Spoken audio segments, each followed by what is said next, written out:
Hello, everyone. Welcome into my office here at Bethany. Blessed to have you with me today. As we get ready for this week's gospel, it's actually a difficult gospel, and it was difficult, especially for the disciples in the moment, because Jesus will ask them, "Who do you think I am? Who do people say that I am?" And you get answers like Elijah, John the Baptist. Peter gets it right and says, "You are the Messiah." But then Jesus turns around and says that he must be betrayed and crucified and raised from the dead on the third day. Peter doesn't like hearing this. This is not the idea everybody had of what the Messiah would be. Don't forget, they all had this idea that the Messiah was going to come in and just declare victory and God's reign was going to take over. And in the case of that particular day and age, that meant freedom from Roman rule in their minds. But Jesus is talking totally different here. This is about being crucified and dying, and they just can't figure out how that fits with the Messiah as they expect it. It's about their expectation. And then Jesus turns around and says, if you want to follow me, you need to take up your cross as well. Think about that. All these people that have been following him, and they're being told that if they want to follow him, not only is he going to go to the cross and be crucified, but they have to be willing to do that too.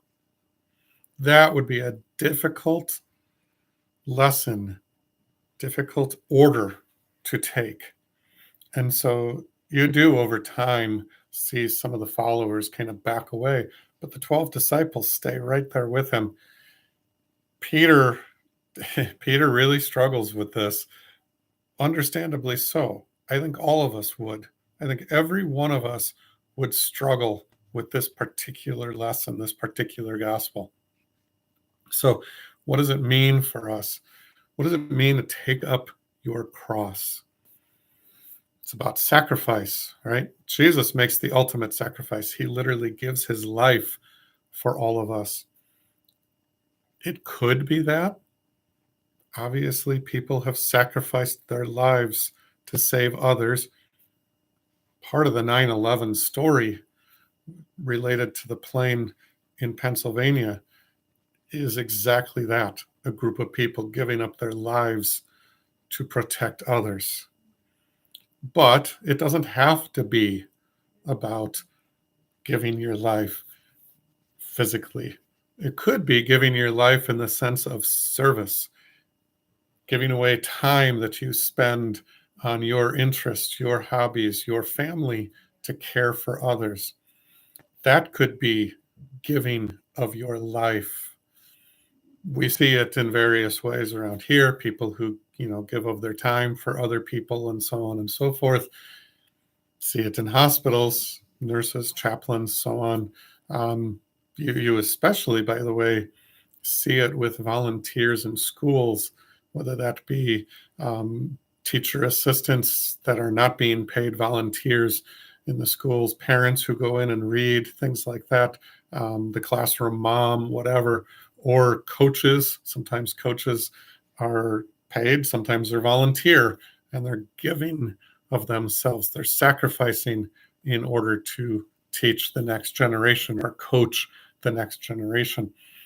It could be financial, giving of money, or giving of food, or giving of blankets and clothing and coats. And we're going to get into that over the next couple months, right? Stewardship. Sacrificing could be about stewardship. And so this idea to take up your cross can have a lot of different meanings to us in the world today. But at the end of the day, we are the body of Christ, and our call is to take up our cross. Find ways to do that. Find ways to make sacrifices to help other people. Years ago, I took a group several times. We went 5 different times actually out to Minot, North Dakota to do flood relief work. Totally volunteer. We would give a week at a time, went out there. We were tearing out homes. I remember pulling down a vent and having river water come down out of the vents on me, all mucky and muddy. We didn't get any pay or anything for that. It was the satisfaction of helping other people. We were away from our homes, away from our families. Some of those trips were right before Thanksgiving, but we were there and we were sacrificing. It's a way to take up your cross. So when you hear Jesus say, "Take up your cross and follow me," remember that as the body of Christ, there's a lot of ways for us to take up a cross and sacrifice in order to help other people, to save other people, so to speak. But in Jesus' day, as he said that to Peter and the other disciples, can understand their worry and their panic in that moment. They knew that for them, following Jesus and taking up their cross meant actual physical crucifixion. And that did happen ultimately to these disciples over time. They were amazing in their faith, and they are great role models to us as well. Lots to talk about this weekend. I look forward to seeing you. This is the day the Lord has made. Let us rejoice and be glad in it. And by the way, just a reminder, we do have Rally Day. Sunday school starts this week, and we have a potluck after the Sunday school hour, about 11:30-ish or so. So we'll see you for that too. Have a great weekend, everyone. Take care. Blessings.